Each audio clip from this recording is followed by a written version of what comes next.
sore dan salam sejahtera untuk kita sekalian. Om Swastiastu, Namo Buddhaya, salam kebajikan. Sebelum saya mulai, saya menyampaikan beberapa hal. Saya izin kepada Ina sama Tito Tito Borukinen yang tadi hadir. Saya izin membelakangi dengan teman-teman semua. Saya menghadap ke depan. Yang saya hormati Bapak Pendeta, Bapak Sumarmanta, yang juga senator dari asal Sumatera Utara.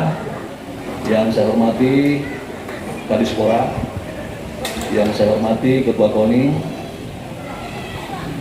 dan ada di sini Ketua KONI masing-masing kabupaten yang hadir. Yang saya hormati wasit hakim yang juga hadir di sini mungkin, dan yang saya hormati semua yang diundang oleh panitia, dan tentunya Ketua Pertina Pemprov Sumatera Utara dan juga Lai Sabang. Dan sengaja saya panggil yang terhormat kepada pembina Pertina belakangan, karena saya akan sedikit cerita tentang Bang Tobing. Sebelum itu ada juga kawan saya dari kepolisian dan mungkin ada unsur TNI. Bapak Ibu sekalian, banyak hal yang perlu saya sampaikan, tetapi tidak elok rasanya kalau yang pertama saya harus mengangkat topi kepada Lai Romen, orang gila yang mau membangun Pertina dan membesarkan Pertina. Jadi kita harus salut kepada kegilaannya itu, ya, gila. Siapa yang mau menyerahkan tanahnya hanya untuk Pertina? Ini dibiarkan aja udah langsung jalan ya, 10 juta, 12 juta per meter, tapi diserahkan. Tentunya tadi ada di belakang. Di balik suami yang hebat pasti ada istri yang hebat. Jadi menyerahkan itu yang berat. Terima kasih ya Lai Romen, sudah banyak teman-teman saya yang gila tinju, dan ini bukti. Jadi jangan kita sia-siakan. Berikutnya yang kedua, sebelum saya komentari apa maksud dan tujuan Pusdiklat ini, tentunya saya mohon berdiri semuanya.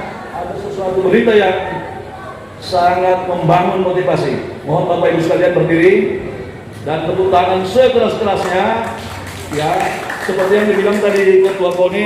Kalau saya katakan salam olahraga, jawabnya sportif. Salam olahraga sportif Pertina Jaya, itu untuk Medan, tetapi Pertina jawabnya Jaya, beri sekeras-kerasnya. Ya, berita gembira ini adalah bahwa Nalu sebagai juara umum Kejurda, ya, sebagai juara umum Kejurda. Jadi tadi malam dengan piala yang besar itu merupakan sumbangan untuk Sumatera Utara, ya. Dia menang bukan hanya 2 orang, tapi juara satunya ada 5 atau 6 itu. Jadi itu tidak mungkin piala yang besar itu ada di Kota Medan apabila tidak pembinaan yang cukup bagus dan terencana. Sekali lagi kita berikan salam kepada Pak Sabam dan teman-teman Kota Medan. Ya, salam olahraga, salam olahraga, salam olahraga, Pertina. Terima kasih, silakan dulu. Ini pun menurut saya penting karena 2 macan yang ada dari Medan ini adalah macan Manado, yang memang kalau mengaum pada saat Munas semua orang takut, ya. Pak Sabam itu kalau udah tampil, baik, saya dari Medan, izin berbicara, udah dipotong, nggak boleh lebih dari 1 menit, karena bahasanya adalah runtut dan referensi, jadi orang takut. 2 kali ngomong 1 menit, ketiga kali itu dimatikan, nggak boleh lagi ngomong, ya. Itu Pak Sabam. Demikian juga Pak Romen, kalau udah berbicara organisasi semua putus. Jadi 2 harimau dari Sumatera Utara cukup mengantar Komarudin menjadi ketua umum. Tepuk tangan, ya. Itulah yang mendasari saya di sela-sela banyak kegiatan saya di BNPB, baik itu masalah COVID. Saya katakan pastikan aja lah ya, saya hadir, walaupun nanti jadwal saya tertunda-tunda, walaupun terlambat, saya harus datang. Jadi salah satu yang saya tunjukkan di sini, Pak Le, saya ya dengan ini cara saya bisa membalas koi karena itu saya harus hadir. Kalau nggak begitu, jadi saya hadir ke sini hanya bagaimana saya mengapresiasi kedua Manado ini sangat hebat, ya, dan permainannya juga cantik. Kalau di Jakarta dua-dua ini kalau sudah hadir, ya nggak ada yang bisa sepi. Kerjakan kalau ketua Medan udah ketua saya pasti hadir. Ya, kalau yang lain saya bilang saya sedang rapat, tapi kalau ketua Medan saya pasti hadir. Jadi itu saya penghargaan saya yang hebat sama Kota Medan. Kemudian yang kedua, masalah masyarakat, saya juga mengapresiasi bagaimana dukungan masyarakat kepada Le Romen. Kalau tanpa ada dukungan dari masyarakat maupun aparat, nggak mungkin. Jadi di Pertina itu hanya dua warnanya, warna merah dan warna putih. Ya, itu di olahraga itu warna merah dan warna putih. Kita bisa lihat semua di sini, tak ada yang semacam, bermacam-macam di sini, tetapi merah dan putih. Ya, saya akan membawa itu sekarang. Jangan berbicara warna lain di Pertina. Pertina sekarang akan bangkit dan bergerak karena merah dan putih. Ya, jadi kami sudah mulai satu frekuensi ini, sudah mulai satu suara untuk menuju bagaimana mengembalikan marwah Pertina.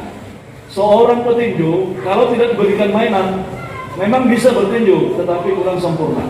Tetapi dengan dilengkapi ini saya rasa yang lain termotivasi dia. Jadi kalau kemarin kita mungkin pakai lonceng, ya latihan.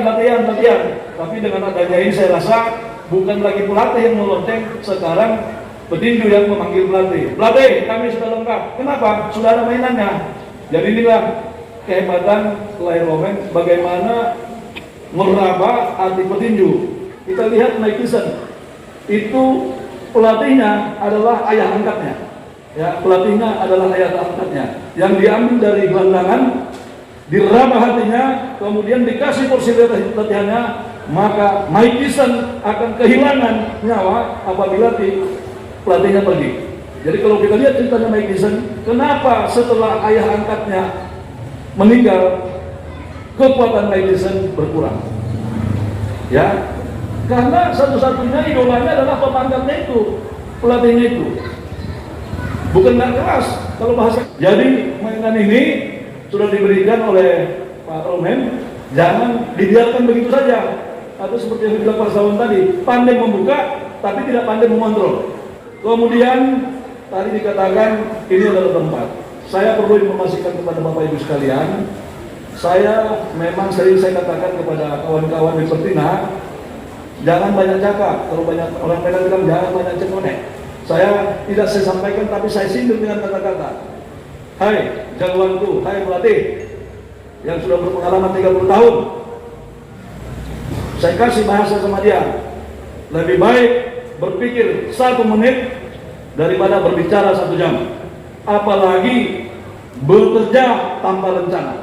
Nah itu hindari itu. Jadi berpikir 1 menit itu lebih jauh lebih bagus daripada kita ngomong toh. Apalagi kita latihan tanpa program. Salah. Ya, itu semua kita. Ini gunakan manfaat seperti itu. Seorang kaisar Jepang sudah saya sampaikan kemarin siapa? Disiangkan bukan kaisar tapi ninja. Ya. Ninja terakhir berumur 63 tahun. Tugasnya hanya mendengar jarum jatuh. Jatuhnya bukan di kaca, bukan di seng, tapi belajar mendengarkan jarum jatuh di atas kayu. Bayangkan jarum jatuh di atas kayu. Selama berapa tahun? Selama 57 tahun. Kenapa dia harus lakukan? Karena menjadi seorang ninja itu adalah ujiannya berat. Tantangannya sangat luar biasa. Ya, lawan-lawannya begitu hebat. Jadi menjadi seorang ninja harus fokus dan latihannya harus konsentrasi. Fokus pada lawan, konsentrasi dalam setiap pertandingan. Itu akhirnya umur 63 tahun ninja terakhir baru dilantik karena hanya mendengarkan jarum jatuh di atas kayu.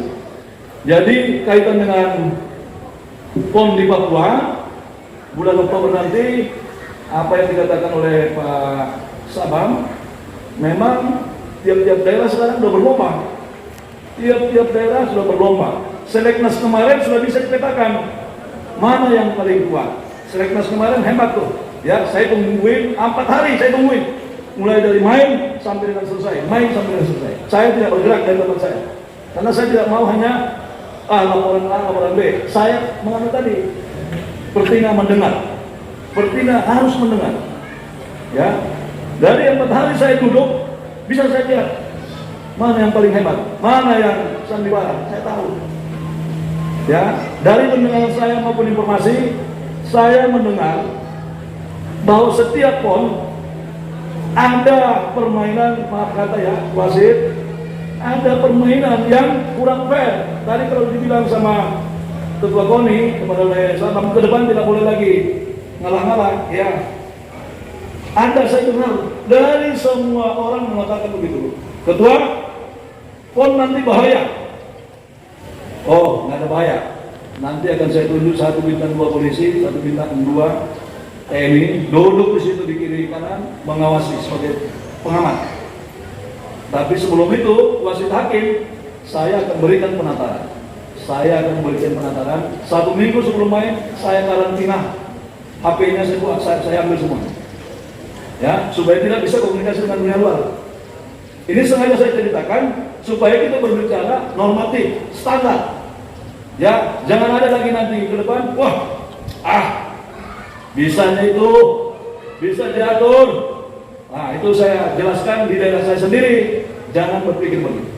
1 minggu sebelum pertandingan sudah datang ke Papua, saya karantina. Sebelum ke Papua saya akan adakan pembekalan. Dan di ruangan, mulai dari masuk, saya akan peragakan nanti bagaimana protokol kesehatan. Ya, yang tidak, saya kembalikan. Di Seleknas sudah saya contohkan Jawa Barat. 1 yang positif, semua kembali.